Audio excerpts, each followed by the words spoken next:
Assalamu alaikum wa rahmatullahi wa barakatuh. Dar Nashr al-Ma'rifa, Univers Plus vous propose soutien scolaire à distance. Aujourd'hui, nous avons une leçon pour la deuxième année du collège, chapitre 4, l'hérédité humaine, al-wirat inda al-insan. On va utiliser comme toujours notre manuel scolaire Univers Plus. On va prendre la page 146 et il s'agit de la séquence 5. Notre séquence 5, les maladies héréditaires et anomalies chromosomiques, al-amrad al-wiratiya wa shududat al-sibriya. Les gènes dirigeant les caractères héréditaires se transmettent des parents à leurs parents, c'est-à-dire d'une génération à une autre génération, min jilin ila jilin akhar. Le problème qui se pose, comment peut-on interpréter l'apparition de ces maladies et de ces anomalies à partir de l'étude de quelques exemples. Nous avons deux objectifs à atteindre. Un, exploiter les acquis précédents, pour proposer des hypothèses, expliquant la transmission des maladies héréditaires et des anomalies chromosomiques. Deuxième objectif, interpréter l'apparition d'une maladie héréditaire et d'une anomalie chromosomique à partir d'exemples simples. Pour répondre aux problèmes posés et pour bien sûr atteindre nos objectifs, je dois réaliser à partir de mes acquis sur les chromosomes et les gènes, je dois proposer des hypothèses expliquant l'apparition des maladies héréditaires et des anomalies chromosomiques. Deux, en utilisant des schémas simples, je dois expliquer la naissance d'un enfant atteint de mucoviscidose à partir de parents sains. الأبوين سليمين لكن المولود مصاب بهذا المرض الوراثي la mucoviscidose. Troisièmement, en utilisant un schéma, je dois expliquer la naissance d'un garçon atteint de daltonisme à partir de parents sains. Le gène en question est porté par le chromosome X et il est absent sur le chromosome Y. Donc, il est lié au sexe. Quatrièmement, en se basant sur les données de document 3A, je dois expliquer comment naît un enfant trisomique. B, je dois expliquer pourquoi on dit que la trisomie 21 n'est pas forcément héréditaire.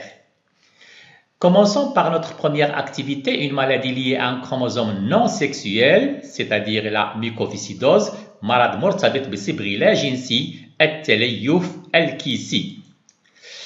Les enfants, dans notre document 1, comme vous le constatez, une maladie génétique, la mucoviscidose. Les enfants atteints de mucoviscidose ont une grande difficulté à respirer à cause de l'accumulation du mucus dans les voies respiratoires.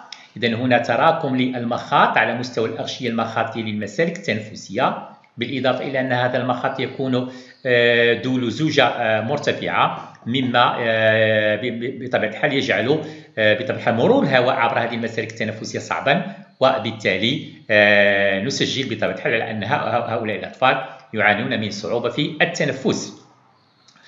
Un couple sain qui a déjà eu un enfant atteint possède à chaque grossesse un risque de 25% en cas d'avoir un enfant atteint. L'homme et la femme, dans ce cas, portent sur la paire de chromosomes numéro 7 un allèle halil normal dominant et un allèle anormal non dominant. On va étudier ce document animé pour bien comprendre ce qui se passe dans le cas de la mucoviscidose.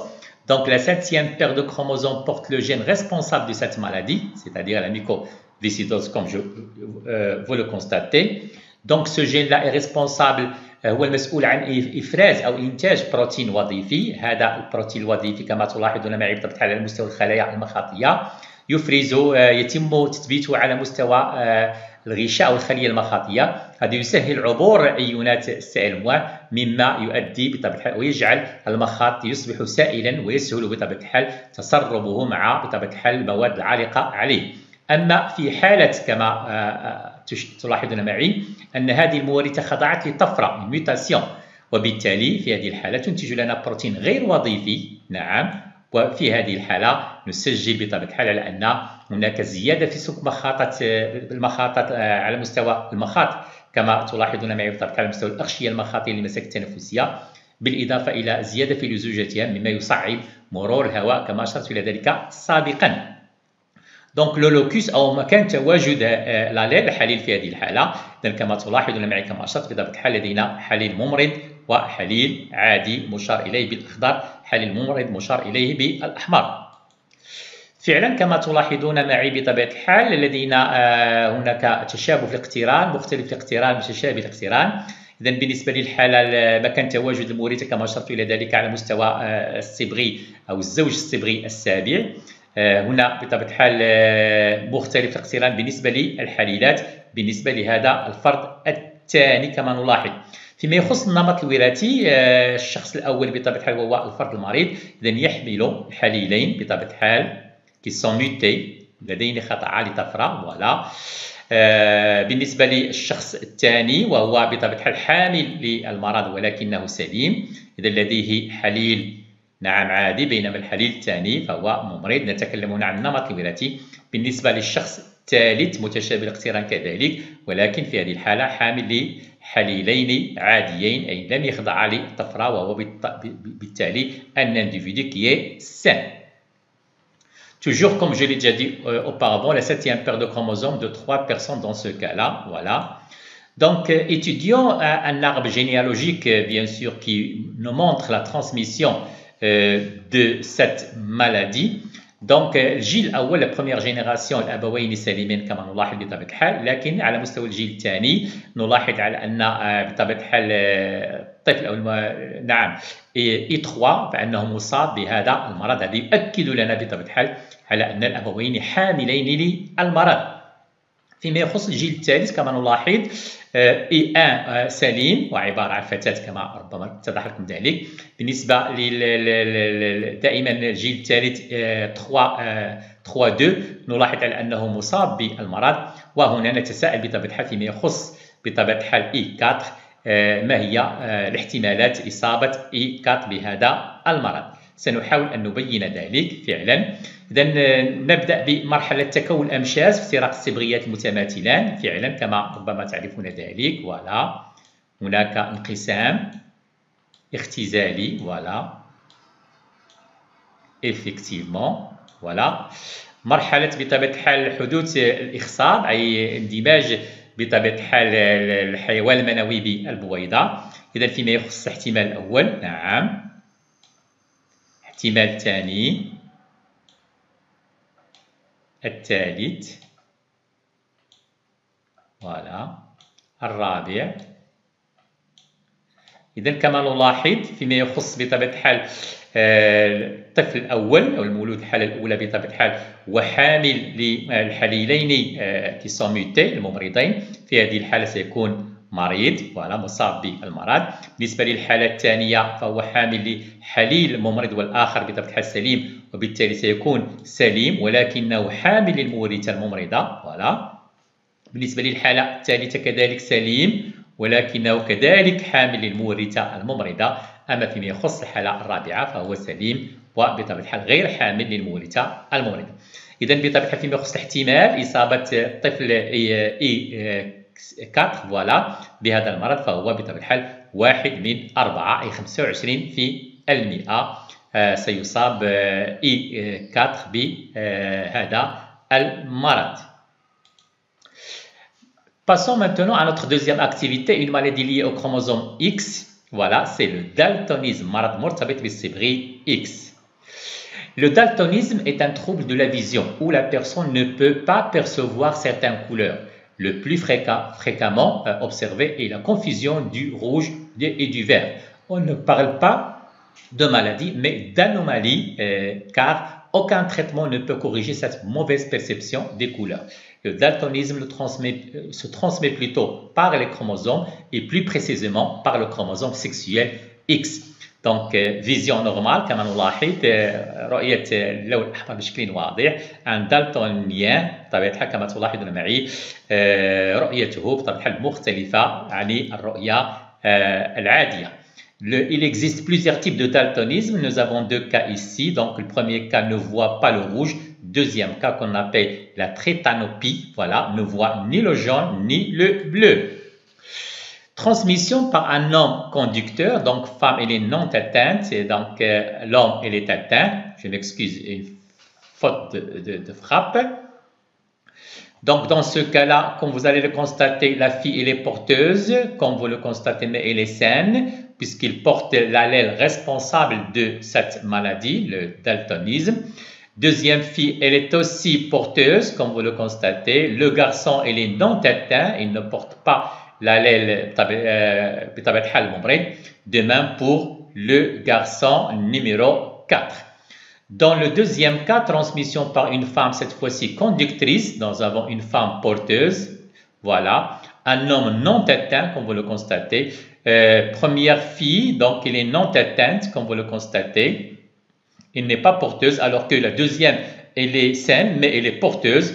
Troisième, le garçon, il est atteint. Comme vous le constatez, on doit expliquer pourquoi. Tout simplement parce que l'allèle responsable dans ce cas-là, elle n'est pas portée par le chromosome Y. Elle est portée uniquement par le chromosome X. C'est pour cela, comme vous le constatez, le garçon, il est atteint.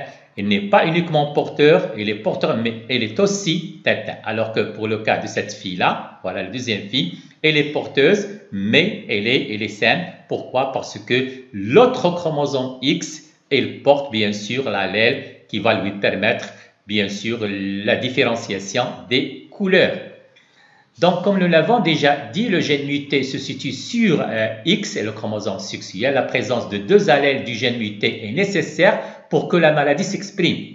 لكي تظهر إظهار المرض ينبغي بطبيعة الحال أن الصبغيين X معا يتوفران على هذا الحليل الذي خضع للطفرة. Chez les hommes, si le X est porteur du gène muté, il sera forcément malade, comme ce cas-là bien sûr, le cas du troisième garçon dans ce cas-là. Pourquoi? Car il ne possède qu'un seul X, au contraire de la femme. Comme je l'ai déjà dit auparavant, Y ne porte pas cet allèle.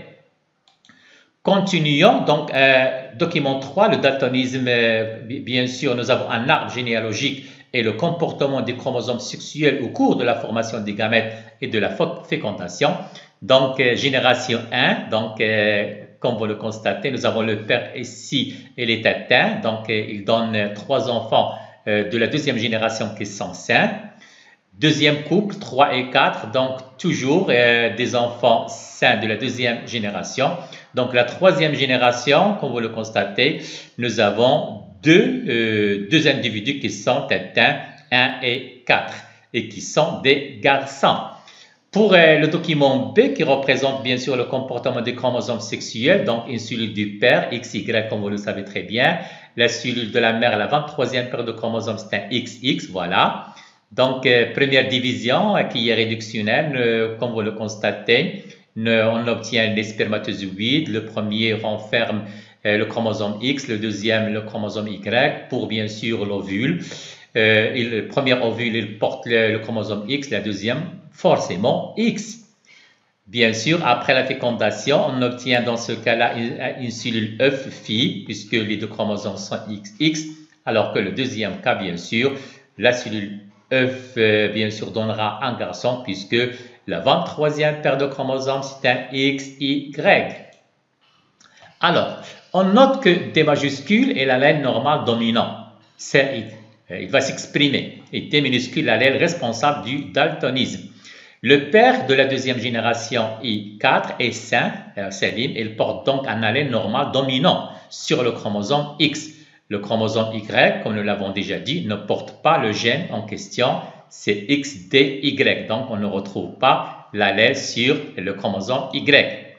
La mère, elle est saine, de la deuxième génération, 3. La mère 3 de la deuxième génération, elle porte les deux chromosomes suivants, XD majuscule, XD minuscule. Elle est bien sûr saine, vu la dominance de l'allèle, bien sûr, normal D. Mais elle est porteuse, comme vous le constatez.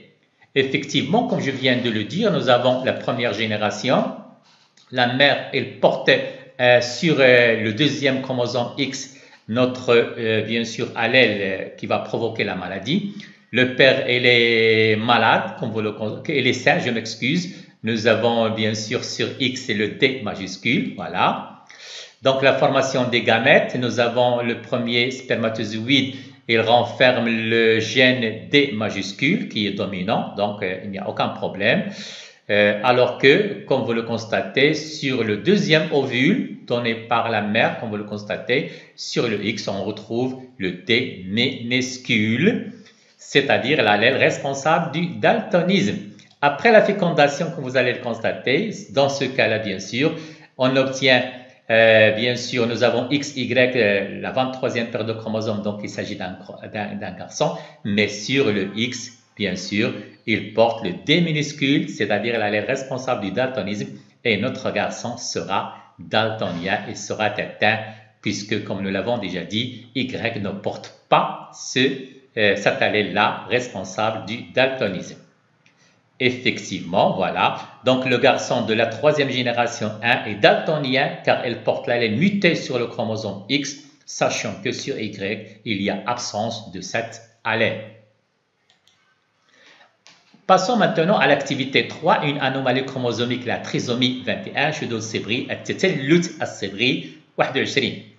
Alors, la trisomie 21, ou ce qu'on appelle aussi le mongolisme, est une anomalie chromosomique congénitale provoquée par la présence d'un chromosome surnuméraire pour la 20e paire de chromosomes. Ces signes cliniques sont très nets. Un retard cognitif est observé associé à des modifications morphologiques particulières.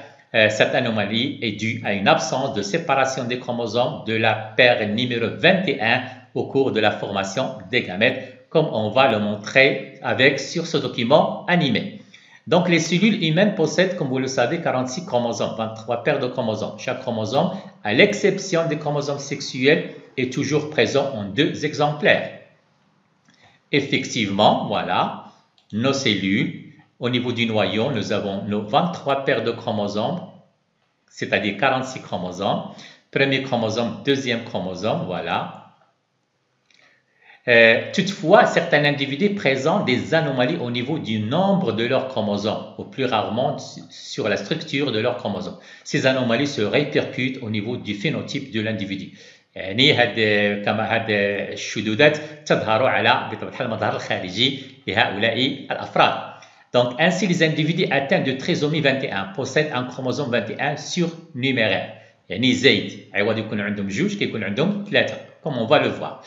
Donc, toujours, bien sûr, pour ces cas-là, bien sûr, comme vous le constatez, nous avons 46 chromosomes plus un chromosome de plus, c'est-à-dire, comme je viens de le dire, le 21e paire de chromosomes, il renferme 3 chromosomes au lieu de 2. 1, 2 et 3, donc une paire de chromosomes 21 plus un chromosome de plus, c'est-à-dire, ceci va donner, bien sûr, la trisomie 21.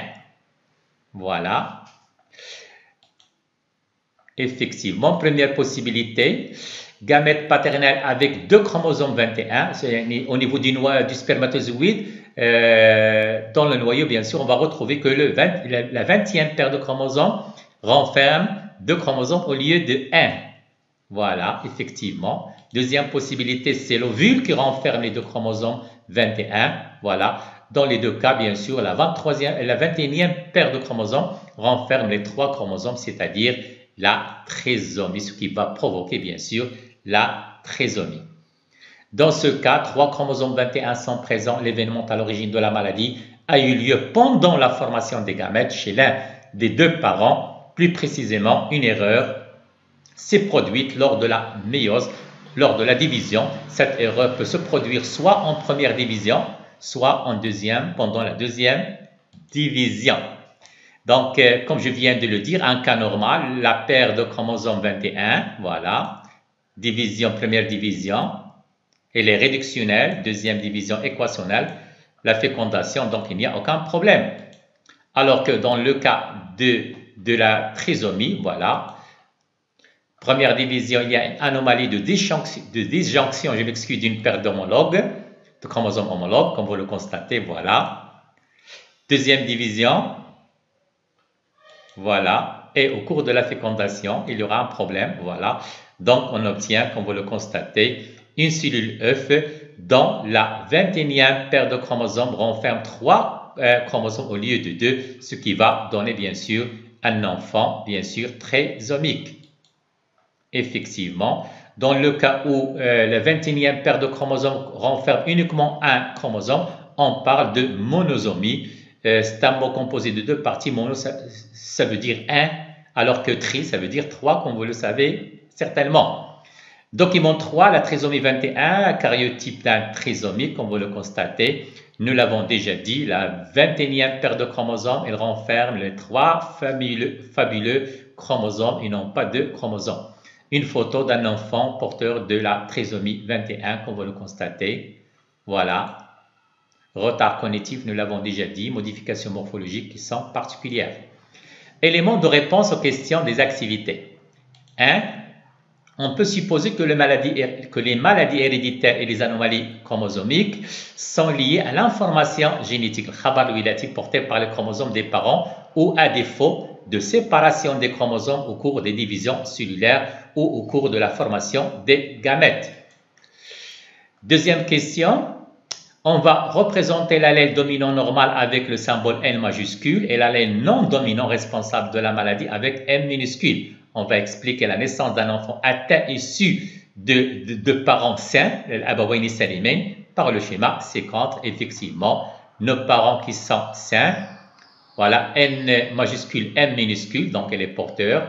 La mère, N majuscule, M minuscule, voilà, les gamètes, formation des gamètes. Les enfants, comme vous le constatez, dans ce cas-là, premier enfant, N majuscule, l'allèle N majuscule, N, il est sain, donc il n'est pas porteur.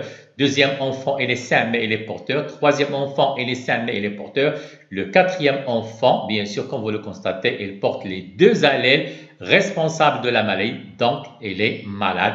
Donc l'enfant atteint le risque, il est de 1 quart, c'est-à-dire 25%. Troisième question. Donc, on note D majuscule, l'allèle normal dominant, comme nous l'avons déjà montré, D minuscule, l'allèle responsable du daltonisme. Le père de la deuxième génération 4, elle est ça, elle porte donc l'allèle normal dominant sur le chromosome X. Le chromosome Y, comme nous l'avons déjà montré, ne porte pas le gène en question. Voilà. La mère, elle est saine, c'est-à-dire la mère de la deuxième génération, la mère 3 de la deuxième génération porte les 2 chromosomes suivants, X, D majuscule, X, D minuscule. Donc, il porte bien sûr l'allèle responsable de la maladie, mais elle est saine puisqu'elle porte bien sûr l'allèle D majuscule qui est dominant. Effectivement, voilà, la mère, elle porte sur le chromosome X, un des 2 chromosomes X, notre allèle bien sûr responsable de la maladie. Formation des gamètes, voilà, on va suivre, donc D majuscule sur le X, donc il n'y a aucun problème dans ce cas-là. La fécondation, voilà, dans ce cas-là, bien sûr, comme vous le constatez, notre garçon, il est atteint puisque sur le chromosome X, il porte l'allèle responsable de la maladie, sachant que le chromosome Y, on ne retrouve cet allèle responsable de cette maladie, il est absent. Voilà. Quatrième question. Un enfant trisomique né suite à un défaut de migration de la paire de chromosomes homologues. Numéro 21, au cours de la formation des gamètes de l'un des 2 parents, on peut expliquer cela par le schéma ci-contre. Voilà, notre schéma, cellule mère des gamètes chez le père, chez la mère aussi. Voilà, première division, deuxième division. Dans ce cas-là, comme vous le constatez, la cellule œuf obtenue, elle renferme les 3 fabuleux chromosomes 21, la troisième paire de chromosomes. La 21e paire de chromosomes, je m'excuse, on retrouve les 3, bien sûr, chromosomes et non pas 2, donnant un enfant trisomique. Voilà, toujours la 4e question, la question petit b. On dit que la trisomie 21 n'est pas forcément héréditaire car une personne peut produire une faible quantité de gamètes anormaux alors que son karyotype hérité à partir de sa cellule œuf ne présente aucune anomalie. Définition à retenir, le daltonisme est une anomalie héréditaire de la vision affectant la perception des couleurs.